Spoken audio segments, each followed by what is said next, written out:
The smell hit me first, even before I saw the weathered cabin through the dense Montana wilderness. Even before I noticed the motionless German shepherd lying beside what remained of an old man on the rotting porch, that unmistakable scent of death and devotion mingled in the mountain air. I was 3 weeks into my mandatory leave from active duty, hiking these remote trails to escape the noise in my head, when I stumbled upon a scene that would change everything I thought I knew about loyalty. The dog didn't move when I approached.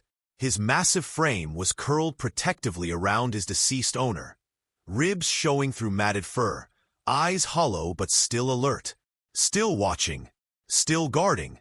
In that moment, staring into those amber eyes that held both grief and an unwavering sense of duty, I saw myself reflected back. A soldier who had also learned what it meant to never abandon your post, no matter the cost. Speech balloon, I'd love to know. What time is it where you are right now? And which city or state are you watching from? My name is Marcus Thompson, and 3 months before this moment that would reshape my understanding of unconditional love, I was Staff Sergeant Thompson, returning from my 3rd deployment in Afghanistan. The nightmares came with me like unwanted baggage. The guilt, the survivor's remorse, the way my hands would shake when sirens wailed in the distance. The military psychiatrist had recommended time away from civilization, somewhere quiet where I could process what I'd seen and done in the desert heat halfway around the world. I'd chosen Montana because my grandfather used to tell stories about these mountains. Stories of trappers and prospectors, of men who found themselves in the wilderness when the world became too heavy to carry. I packed light. Just a tent, sleeping bag, enough food for a week, and the weighted silence that had become my constant companion since coming home. The hiking trails were supposed to be my therapy. Each step deeper into the wilderness was supposed to take me further from the memories that plagued my sleep. The counselor said nature had a way of healing what war had broken. But she never mentioned what happened when nature showed you something that broke you all over again, in an entirely different way. It was my 4th day on the trail when I decided to veer off the marked path. Something about following someone else's predetermined route felt too much like taking orders, and I was tired of being told where to go. The unmarked trail was overgrown, clearly abandoned for years, but it led deeper into the mountains where the silence was so complete it felt like walking through cotton. The cabin appeared like a mirage after 6 hours of steady climbing. It was small, weathered gray by decades of mountain weather, with a tin roof that had more rust than metal. Firewood was stacked neatly beside the front door, and a pair of worn boots sat on the porch steps. It looked lived in, loved. The kind of place a man might retreat to when the world became too complicated. That's when the wind shifted, carrying that smell. I'd encountered death before. In the desert, death came sudden and violent, announced by explosions and gunfire. But this was different. This was the slow, patient death that comes with time and solitude. The kind of death that creeps in quietly while you're not looking, while you're just trying to live one more day in peace.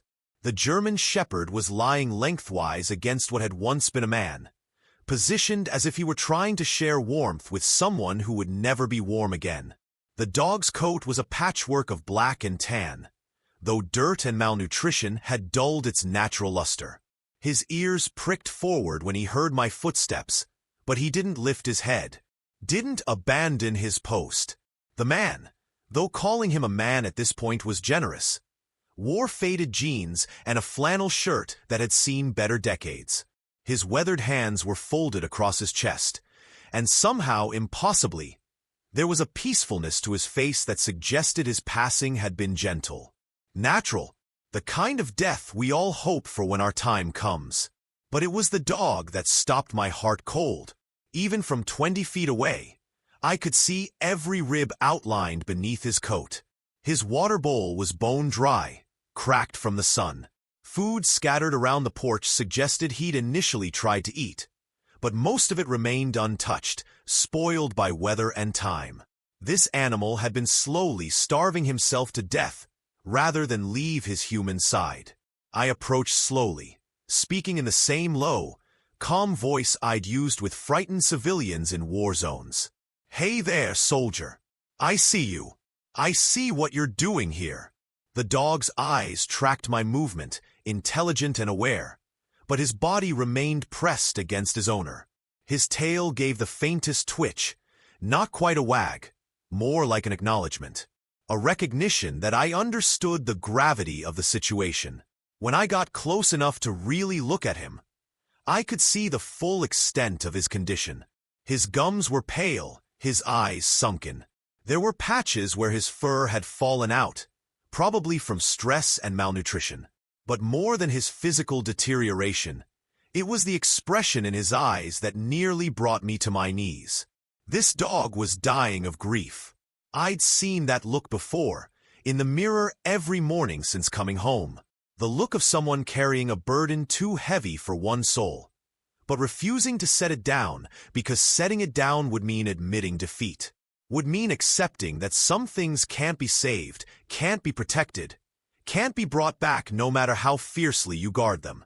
The old man had probably been dead for weeks, maybe longer. The mountain air was cold enough to slow decomposition, but not cold enough to stop it entirely. Yet here was this magnificent animal, wasting away from devotion, maintaining a vigil that would ultimately cost him his life. I sat down on the porch steps, maybe 10 feet away, and just watched.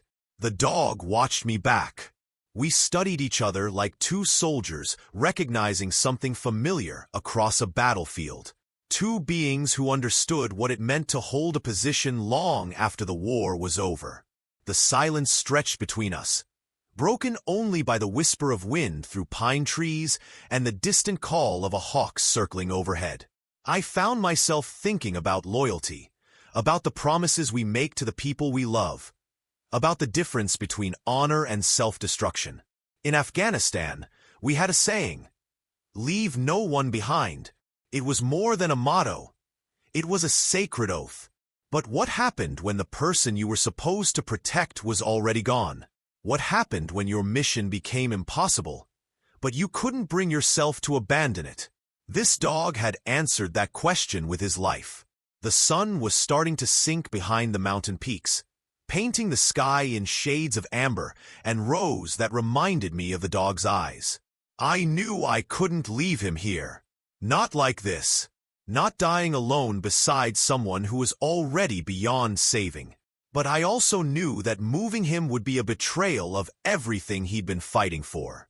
I spent that night on the cabin porch, wrapped in my sleeping bag, listening to the dog's labored breathing and thinking about duty, about the weight of promises made to the dead, about the fine line between loyalty and suicide.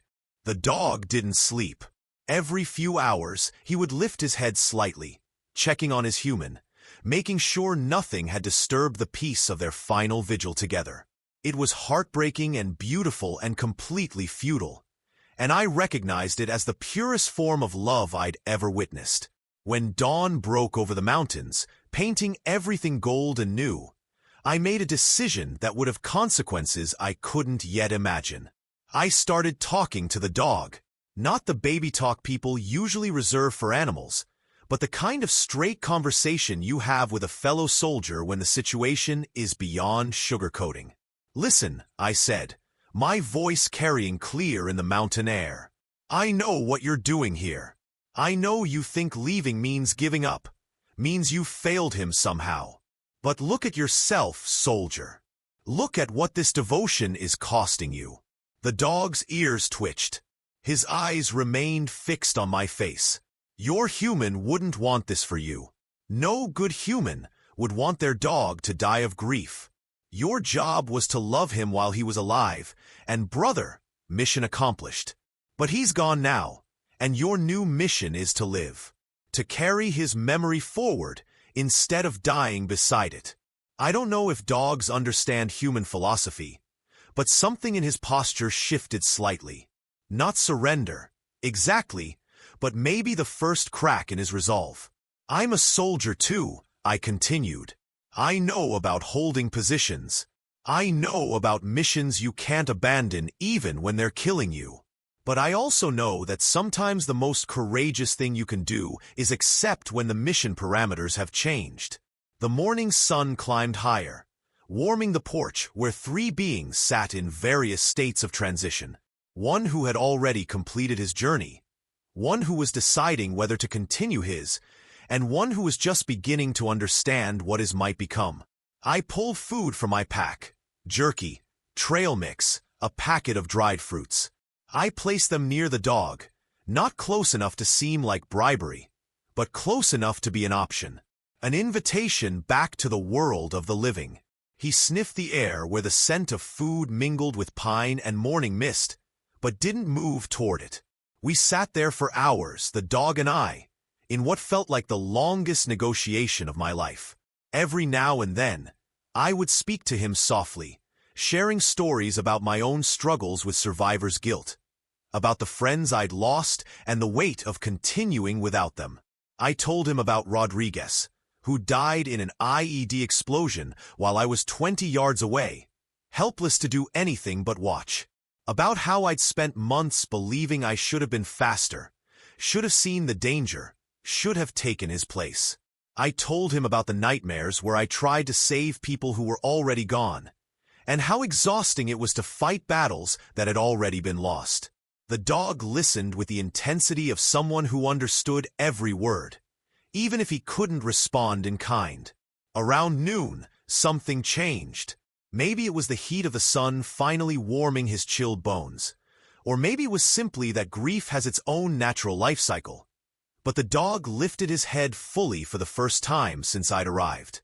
He looked at his human one more time, a long, lingering look that felt like a goodbye. Then slowly, painfully, he rose to his feet. His legs were unsteady from weeks of inactivity and malnutrition. He swayed slightly, like a newborn colt finding its balance. But he was standing. He was choosing to stand. I held my breath, afraid that any sudden movement might break whatever spell was pulling him back from the edge of his grief. He took one tentative step toward me, then another. His eyes never left mine, as if he was using my gaze as an anchor to pull himself back to the world of the living.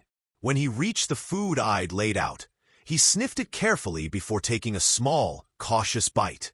Then another. He ate slowly, deliberately, like someone who was remembering how to want to survive. I've never been religious, but watching that dog choose life over death felt like witnessing a miracle. While he ate, I walked around the cabin, trying to piece together the story of the man who had inspired such devotion. Inside, the cabin was neat and simple. One room, with a bed, a wood stove, and shelves lined with books about nature and philosophy. A journal on the table was filled with entries about daily life in the mountains, observations about weather and wildlife, and frequent mentions of his companion.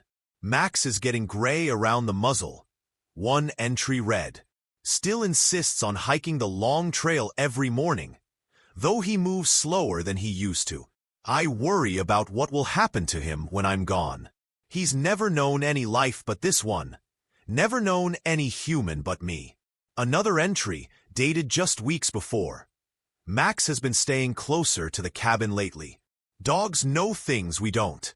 He senses changes coming that I can't even feel yet. Makes me grateful for every sunrise we have left together." The man's name was Thomas Hartwell, according to his driver's license. 73 years old, with an address in Missoula that was probably decades old. The most recent entry in his journal was dated 6 weeks ago. "Chest pains again last night. Max wouldn't leave my side until they passed. If this is my time, I hope it comes peacefully with him nearby. He deserves that much." Thomas had gotten his wish, and Max had honored it, at the cost of nearly everything. When I returned to the porch, Max was lying down again, but this time in a different position.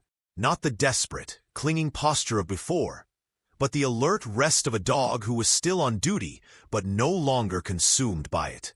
He looked up at me with eyes that seemed clearer, more present. The food had put a little strength back in his body, but more importantly, something had shifted in his spirit. I sat down beside him, close enough that he could feel my warmth without feeling trapped. For the first time in weeks, probably, Max wasn't alone with his grief.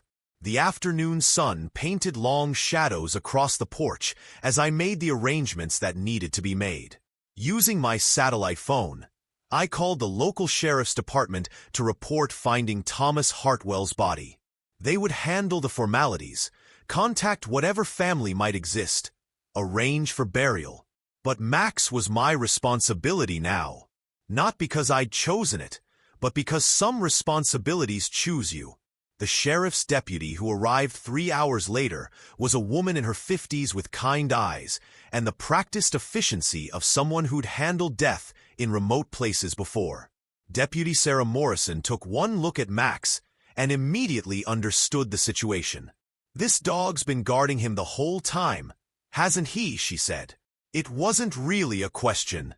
6 weeks, I estimated. Maybe longer. She shook her head in amazement. I've seen a lot of things in 20 years of law enforcement, but the loyalty of a good dog still surprises me every time. While Deputy Morrison handled the scene, I focused on Max. He had allowed me to clip a makeshift leash to his collar. Not because he needed restraining, but because I sensed he needed the connection to something living and moving forward. The process of removing Thomas from the cabin was handled with dignity and respect, but I could see Max tense with each stage of the procedure. This was the moment he'd been dreading for weeks, the final separation from his human. I knelt beside him, my hand resting on his neck, feeling the rapid pulse of his anxiety. "It's okay, soldier. This is how it has to be. You did everything right. You honored him perfectly." When the coroner's van finally disappeared down the mountain road, carrying Thomas to whatever arrangements awaited, Max and I were left alone on the porch as evening settled around us. The silence felt different now. Not the desperate, clinging silence of vigil, but the peaceful quiet of completion. Max had finished his mission. The question now was what came next. I had planned to hike these mountains for another week, working through my own demons in solitude. But solitude, I was beginning to realize, wasn't always the cure for trauma. Sometimes healing required witnesses. Sometimes it required someone else who understood the weight of duty and loss. That night, I set up my tent beside the cabin rather than inside it. The space still belonged to Thomas and Max's shared history, and it felt wrong to intrude on that too quickly. Max, for his part, seemed torn between staying on the porch where he'd maintained his vigil and following the first living creature who'd shown him kindness in weeks. He chose a middle ground, settling down in the grass halfway between the cabin and my tent, where he could keep both his past and his possible future in sight. I woke up twice during the night to check on him. Both times, I found him alert but calm, no longer the desperate guardian, but not yet ready to fully embrace change.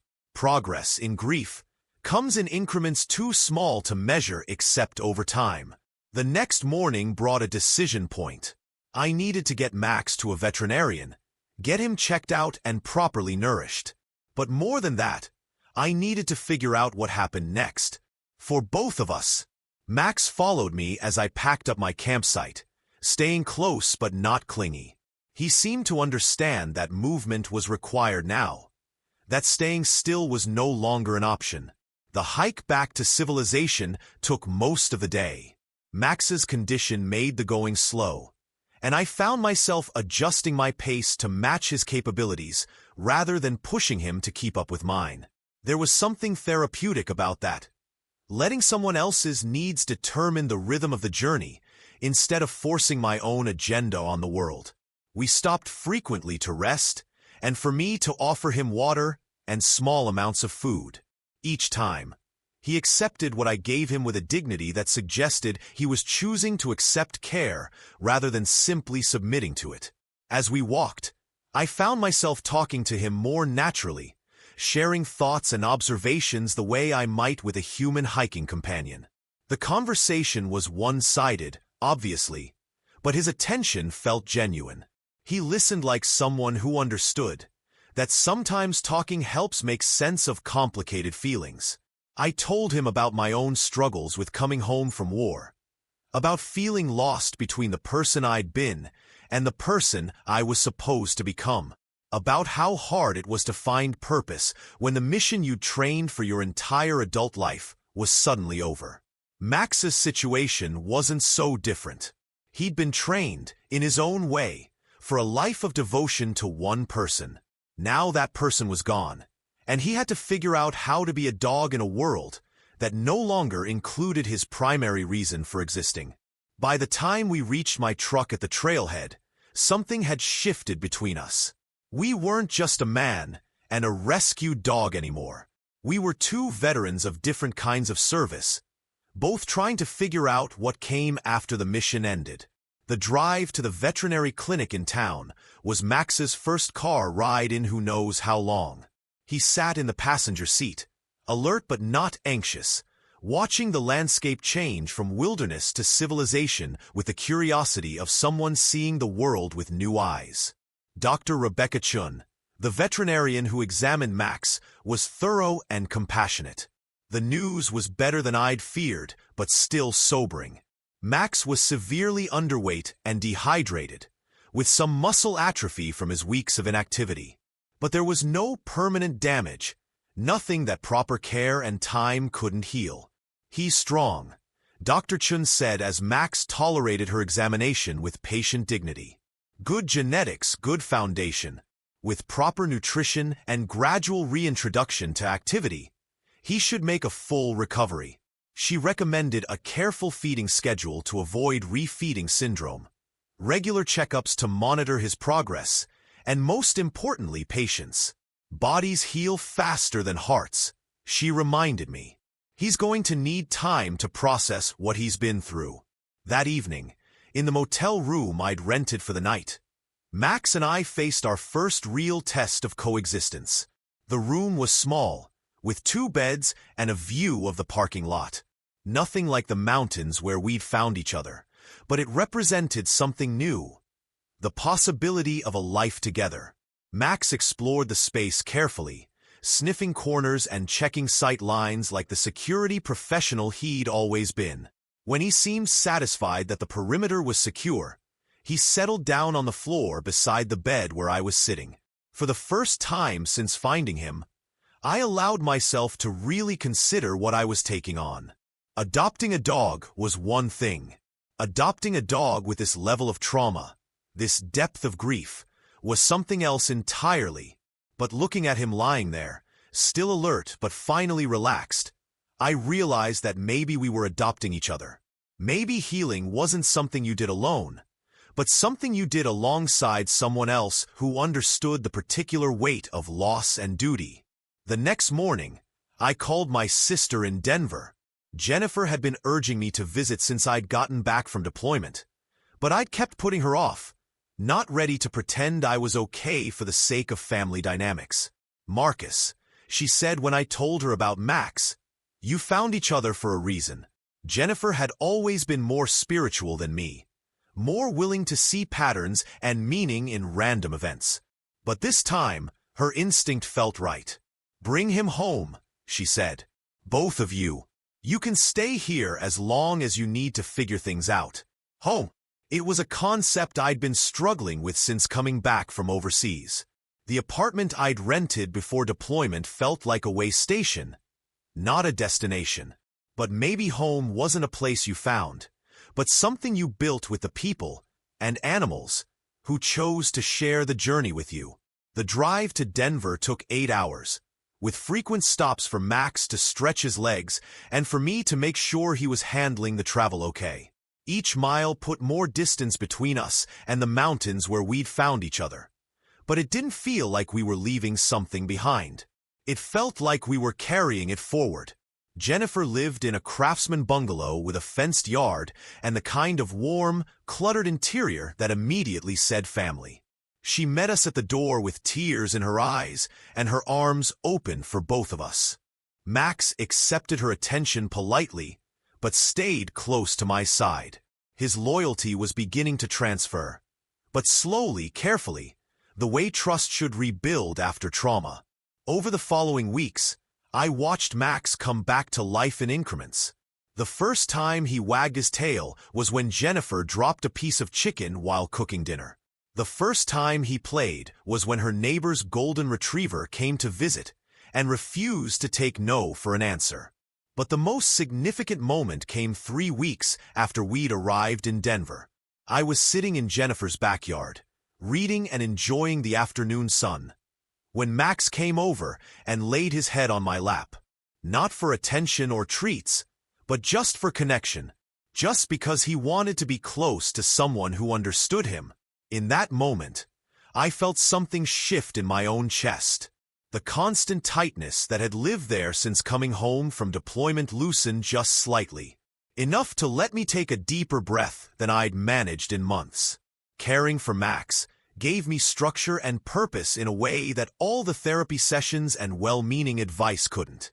He needed regular meals, exercise, medical checkups, and patience, but more than that, he needed someone who understood that healing wasn't about forgetting what you'd lost, but about learning to carry it differently.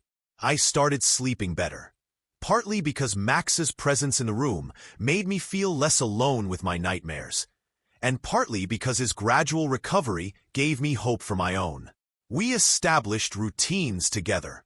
Morning walks through Jennifer's neighborhood, where Max could explore new sights and smells at his own pace.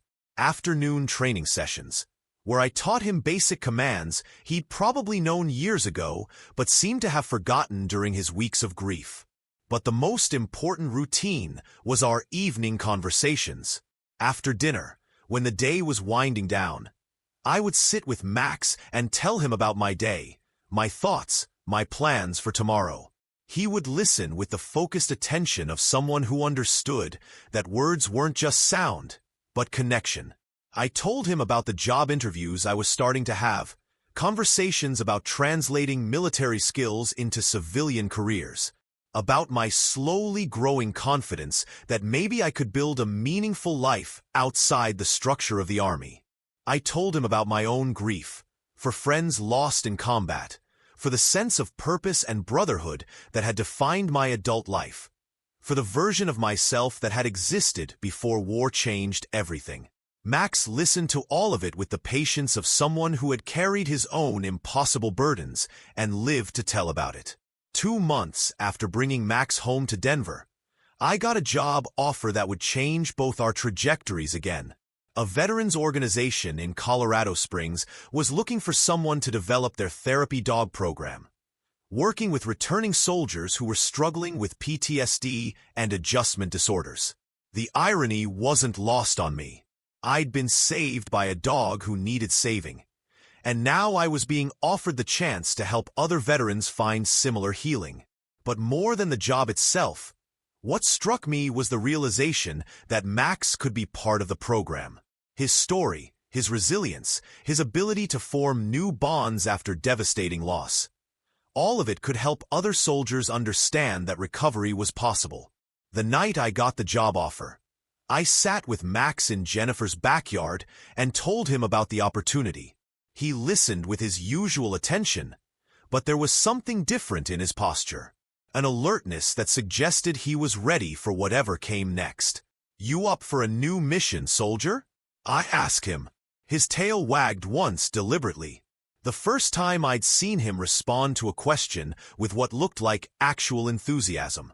The move to Colorado Springs marked the beginning of a new chapter for both of us.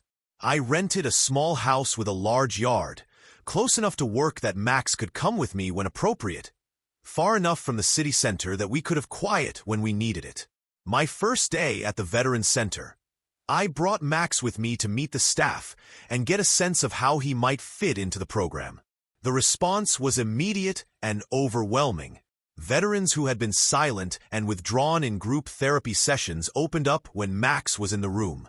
His presence seemed to give them permission to talk about their own experiences with loss and loyalty, their own struggles with finding purpose after service. One young Marine, barely 22 and carrying invisible wounds from 3 tours in Iraq, spent an entire hour sitting on the floor with Max, not talking but just being present with someone who understood trauma without needing explanations. An older Air Force veteran, who'd been struggling with survivor's guilt after losing his entire crew in a helicopter crash, found his voice while describing how Max's story reminded him that loyalty didn't require self-destruction. Within a month, Max had become an unofficial mascot of the program, and requests for sessions that included him were backlogged for weeks. But the most profound moment came 6 months into our work at the center.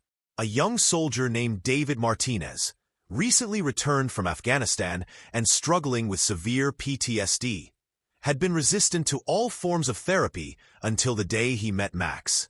David had been in the convoy that was hit by the same IED attack that killed my friend Rodriguez. He'd survived with minor physical injuries, but was carrying the full weight of survivor's guilt and trauma. When David heard Max's story, about the weeks of devoted vigil, about choosing life over death, about learning to form new bonds without forgetting old loyalty, something clicked into place. If that dog can learn to trust again after losing everything, David said during one of our sessions, maybe I can figure out how to do it too. It became our unofficial motto. If Max can do it, so can we. The program grew beyond anything I'd imagined when I first accepted the job.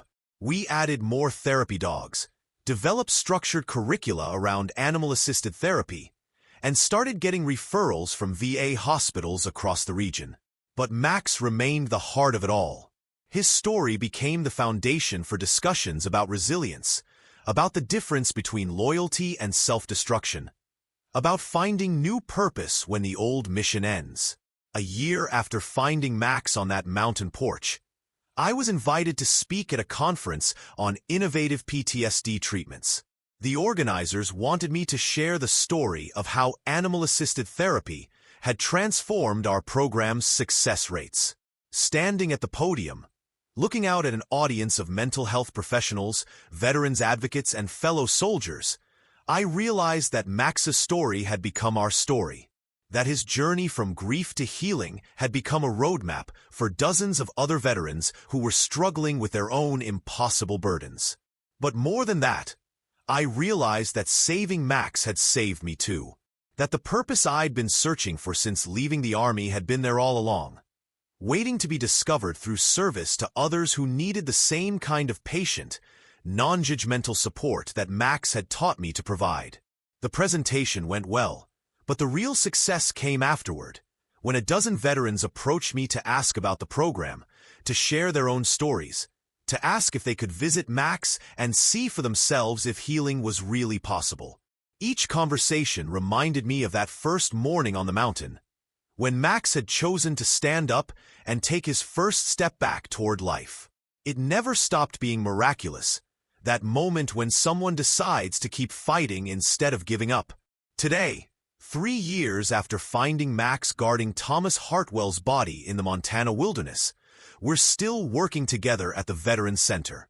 Max is healthier than he's ever been, his coat thick and glossy, his eyes bright with purpose and contentment. He still carries himself with the dignity of a soldier, but it's tempered now with the joy of a dog who knows he's loved and valued for who he is, not just what he can guard or protect. The program we started together has helped hundreds of veterans find their way back from the dark places trauma creates. Some of them adopt their own rescue dogs. Others find different paths to healing.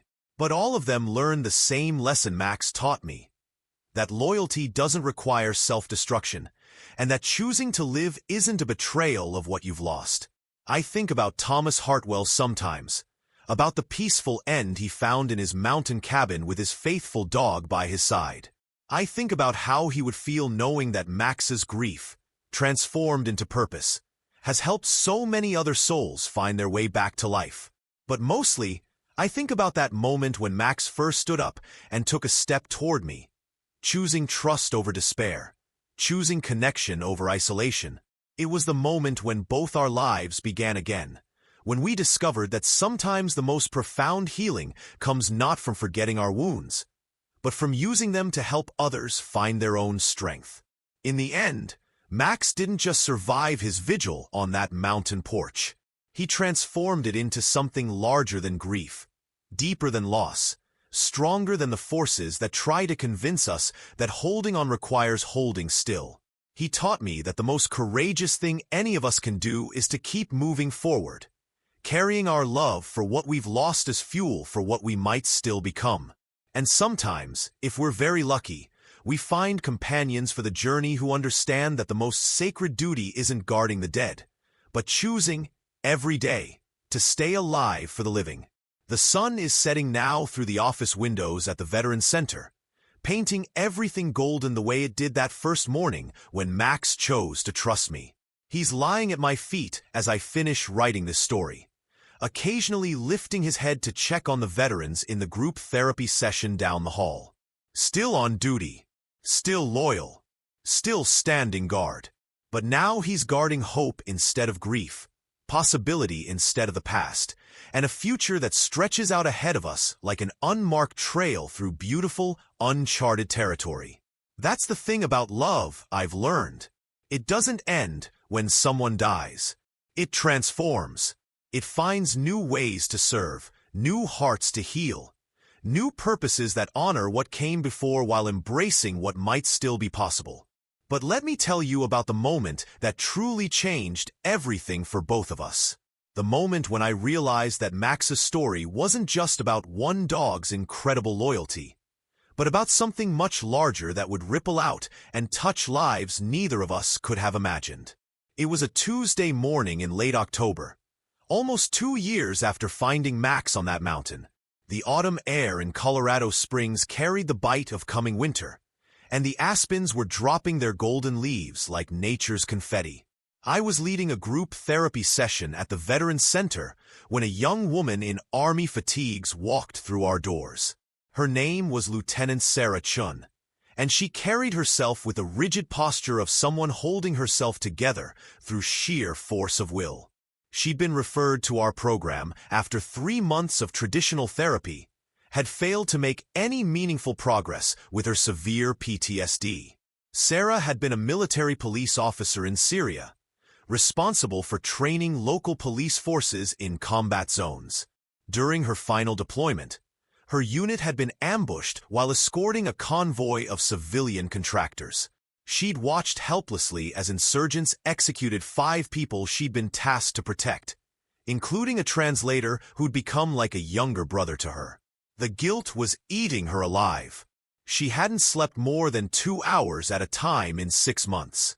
She'd stopped eating regularly, stopped connecting with friends and family, stopped believing that she deserved to be alive when others hadn't made it home. When she first met Max, she barely acknowledged his presence. He approached her during the group session with his usual gentle confidence, but she kept her eyes fixed on the floor, her hands clenched in her lap. I could see her fighting against the impulse to reach out and pet him. The war between wanting comfort and believing she didn't deserve it played out in real time across her face. Max, with the intuition that seemed to guide all his interactions with traumatized veterans, simply lay down beside her chair and waited. He didn't push for attention or try to force connection. He just made himself available, the way he'd learned to do with dozens of other broken souls who'd passed through our program. For 45 minutes, Sarah sat rigid while Max lay quietly beside her. But in the last few minutes of the session, something shifted. I saw her hand move almost unconsciously toward Max's head, her fingers just barely grazing his ears before she jerked her hand back as if she'd been burned. That tiny gesture gave me hope. In my experience, the moment someone started reaching toward healing, even reflexively, was when real progress became possible. After the session ended and the other veterans had left, Sarah remained in her chair, staring at Max with an expression I'd seen countless times before. The look of someone desperately wanting to believe that connection was possible, but terrified of being disappointed again. Max seemed to sense her internal struggle. Without any prompting from me, he stood up and placed his head gently on her knee. Not demanding attention, just offering it, making himself available for whatever she was ready to receive. The dam broke then. Sarah's carefully maintained composure crumbled, and she started crying with a kind of raw, desperate sobs that come from months of held-back grief. Her hands found Max's fur, and she buried her face against his neck while he stood perfectly still, absorbing her pain with the patience of someone who understood exactly what she was going through. I stayed in the room but gave them space, watching this profound moment of connection between two beings who had both carried impossible burdens and somehow found each other exactly when they needed it most.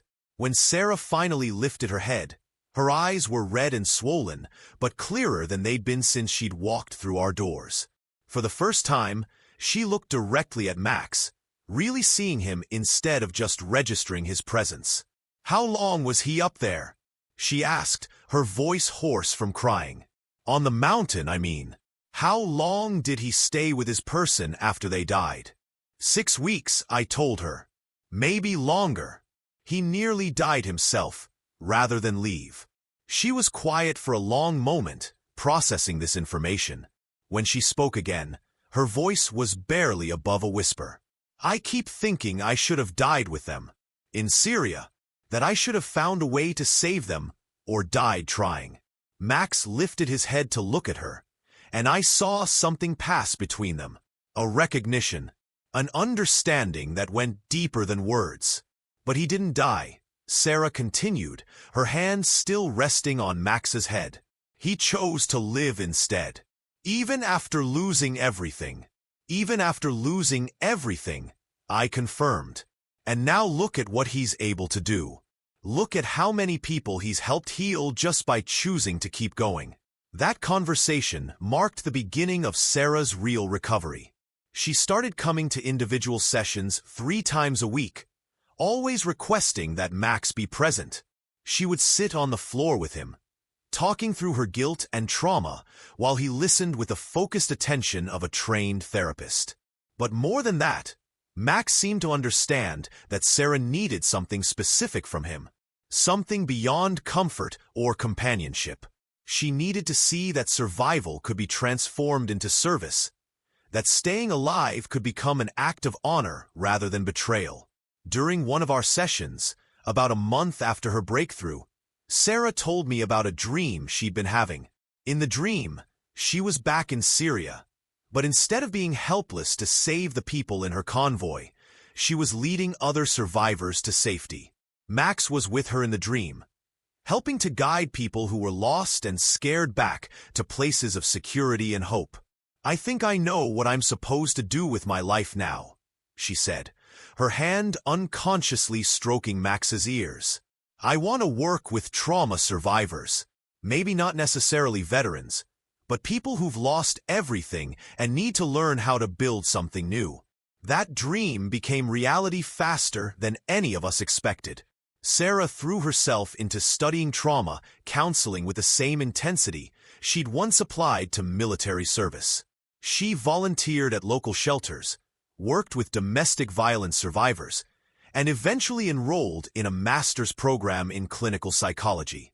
But she never lost touch with Max and our program. Every few weeks, she would come back to visit, to help with new veterans who were just beginning their healing journeys, to share her story of how one dog's example had taught her the difference between surviving and living. Her transformation became part of Max's legend at the center. New veterans would hear about the lieutenant who'd been saved by a German Shepherd story, and it gave them hope that their own healing was possible. But Sarah's impact went beyond just inspiring others. She became living proof that the work we were doing had consequences that extended far beyond our small program in Colorado Springs. 2 years after her first visit, Sarah returned to tell us about her new job at a trauma center in Denver. She was working primarily with refugees and immigrants who'd fled violence in their home countries, people who carried the same kind of survivor's guilt and displacement trauma that veterans knew so well. She told us about a young boy from Afghanistan whose entire family had been killed in a bombing. He hadn't spoken a word in the 6 months since arriving in the United States, until the day Sarah brought him to meet Max. Something about Max's calm presence, combined with Sarah's gentle insistence that healing was possible, had unlocked something in the boy. He started talking again, slowly at first, then with increasing confidence as he realized that being alive didn't make him a traitor to his family's memory. She told us about an elderly woman from Somalia who'd witnessed unspeakable atrocities, but refused to seek help because she believed that moving forward would dishonor her dead. Sarah shared Max's story with her, and for the first time, the woman began to understand that loyalty could take many forms, including the form of choosing to live well in honor of those who couldn't. Each story Sarah shared reminded me that Max's influence had grown beyond anything I could have imagined that first day, when I found him slowly dying of grief on a mountain porch. His story had become a seed that kept planting itself in new soil, growing into something larger and more beautiful with each person it touched. But perhaps the most profound moment came during our 3rd year at the Veterans Center, when we received an unexpected visitor. It was a Saturday morning in spring, and I was at the center catching up on paperwork while Max dozed in a patch of sunlight near the window. The receptionist had called in sick, so when someone knocked on the front door, I went to answer it myself. Standing on the other side of the glass was a woman in her 60s with silver hair and kind eyes that looked remarkably familiar. She was holding a small bouquet of mountain wildflowers and a worn leather journal. "My name is Patricia Hartwell," she said when I opened the door. "I believe you knew my father, Thomas." The world seemed to stop moving for a moment. I'd always wondered if Thomas had family, if anyone was looking for him, if our discovery of his body had left questions unanswered or hearts unhealed. Patricia stepped inside, and Max immediately approached her with interest. Dogs have incredible instincts about people, and Max seemed to sense that this woman carried some connection to his past.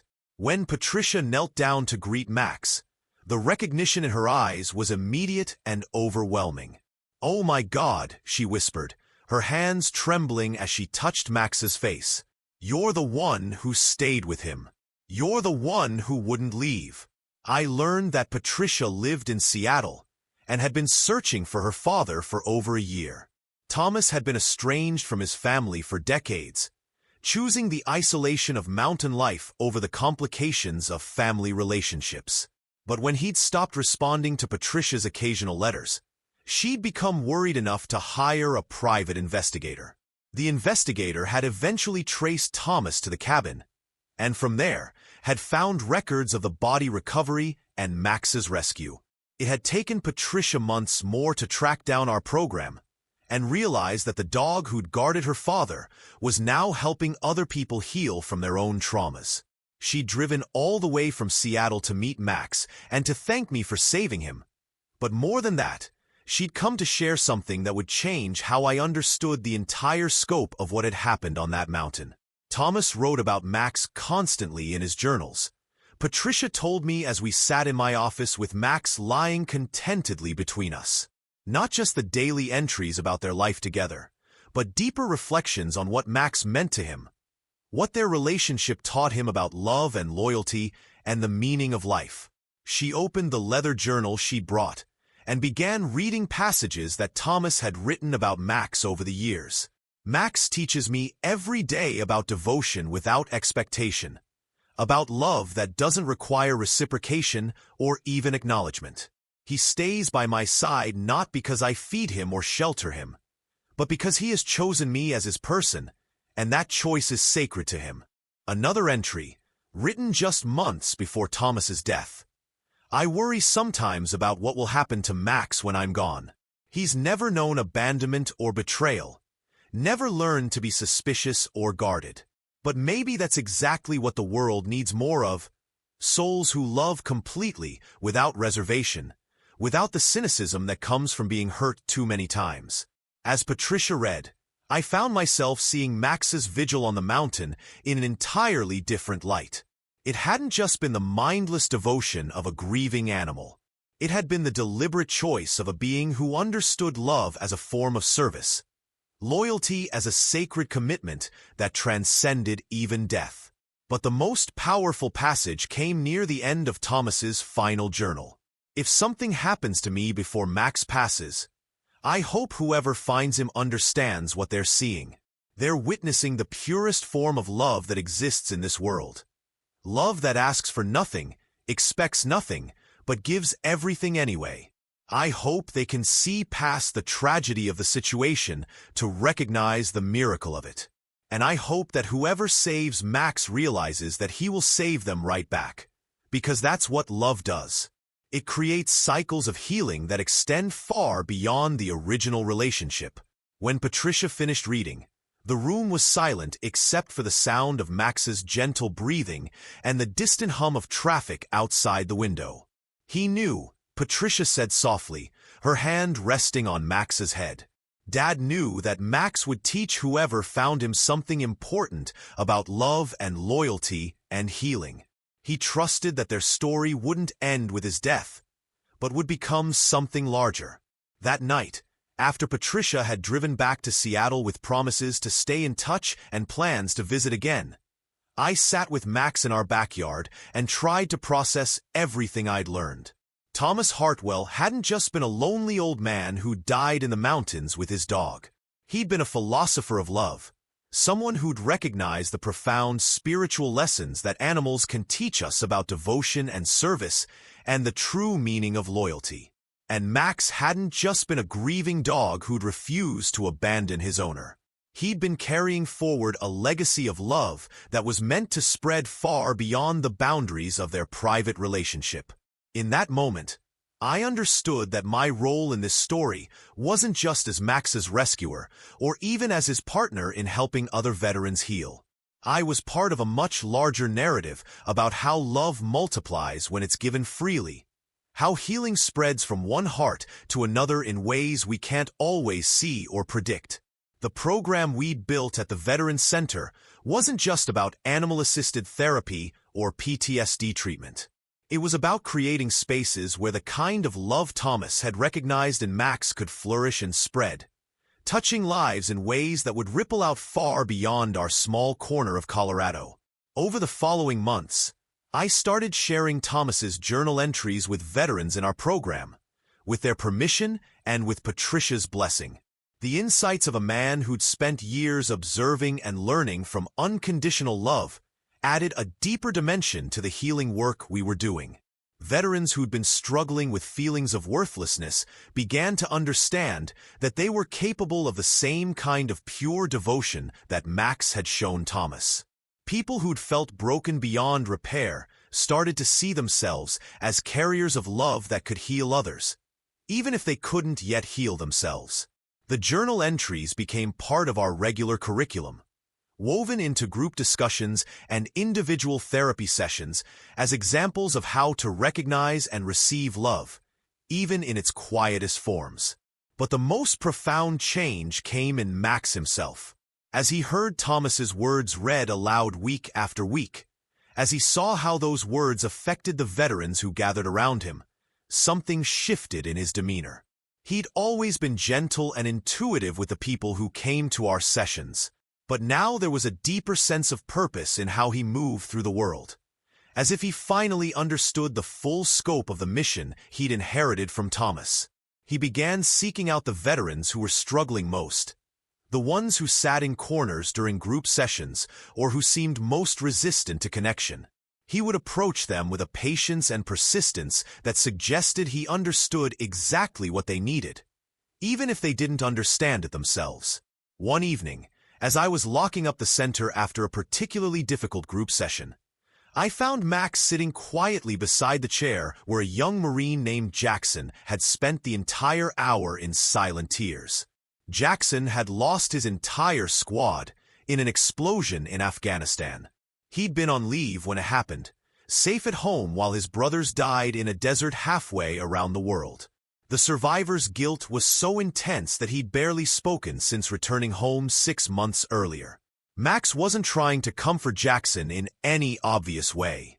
He was just present, just available, just embodying the kind of loyal love that doesn't require words or explanations or even acknowledgement. When Jackson finally looked down and saw Max sitting beside him, the recognition in his eyes was immediate. Here was another being who understood what it meant to lose everything that mattered, to carry guilt that felt too heavy to survive, to wonder if staying alive was an act of courage or cowardice.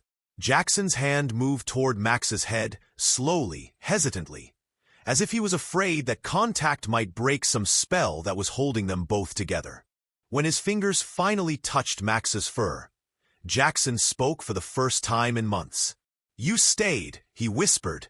"Even when it was killing you, you stayed." Max looked up at him with those amber eyes that had seen so much loss, and somehow found a way to transform it into healing. "And you're still here," Jackson continued, his voice growing stronger. "You're still helping people. You turned your grief into something beautiful." That moment marked the beginning of Jackson's recovery. But more than that, it marked a new chapter in Max's evolution as a healer. He seemed to understand that his story wasn't just about the devotion he'd shown Thomas, but about the possibility of transformation that comes when love is given freely, without expectation of return. Over the next year, Jackson became one of our most dedicated volunteers, working with new veterans and sharing his story of how Max's example had taught him that survival could be an act of service rather than betrayal. Sarah Chun started bringing clients from her trauma center to meet Max, showing refugees and immigrants that healing was possible even after losing everything that had given their lives meaning. Patricia Hartwell established a scholarship fund in Thomas's name for veterans pursuing careers in animal-assisted therapy, ensuring that the insights her father had gained from loving Max would continue to spread and multiply. Each expansion of Max's influence reminded me of something Thomas had written in one of his journal entries. "Love is the only force in the universe that grows stronger when you give it away." As I write this now, 5 years after finding Max on that mountain porch, our program has helped over 1,000 veterans begin their healing journeys. We've trained dozens of therapy dogs, established partnerships with VA hospitals across 3 states, and created a model that's being replicated in communities around the country. But the numbers, impressive as they are, don't capture the real impact of what Max started with his refusal to abandon Thomas, his choice to trust me with his broken heart, his willingness to transform his grief into a gift for others.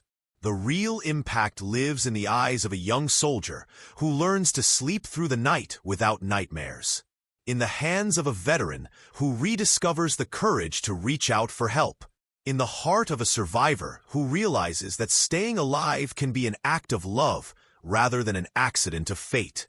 It lives in the ripples that spread out from each person Max touches, the way healing multiplies when it's shared freely and without expectation.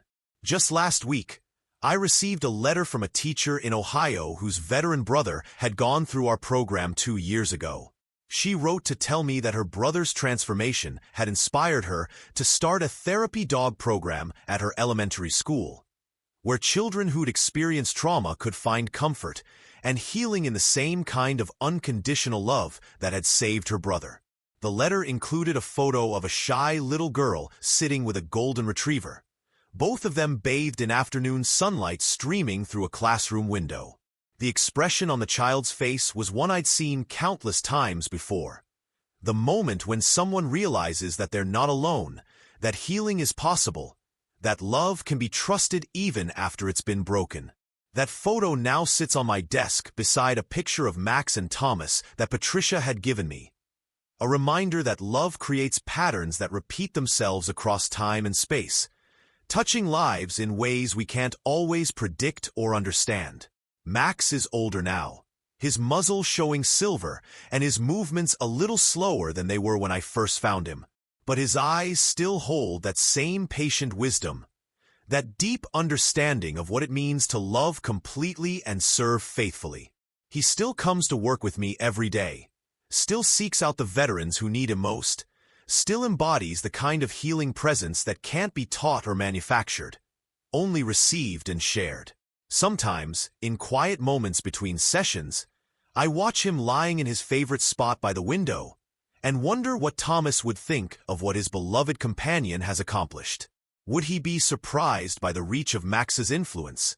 Or would he have somehow known that love this pure was destined to spread far beyond the boundaries of their mountain cabin? I think Thomas would be proud, not just of Max, but of all the broken souls who found the courage to choose healing over despair, connection over isolation, service over self-destruction. He would understand that Max's vigil on that mountain porch hadn't been an ending, but a beginning. The start of a story about how love transforms everything it touches, how loyalty can become legacy, how one dog's refusal to give up can inspire countless others to keep fighting. As the sun sets through my office window, painting everything in shades of amber that remind me of Max's eyes, I think about the young veteran who'll walk through our doors tomorrow, carrying wounds that feel too deep to heal. I think about how Max will approach that person with the same gentle patience he's shown to hundreds of others, offering the kind of love that asks for nothing but gives everything.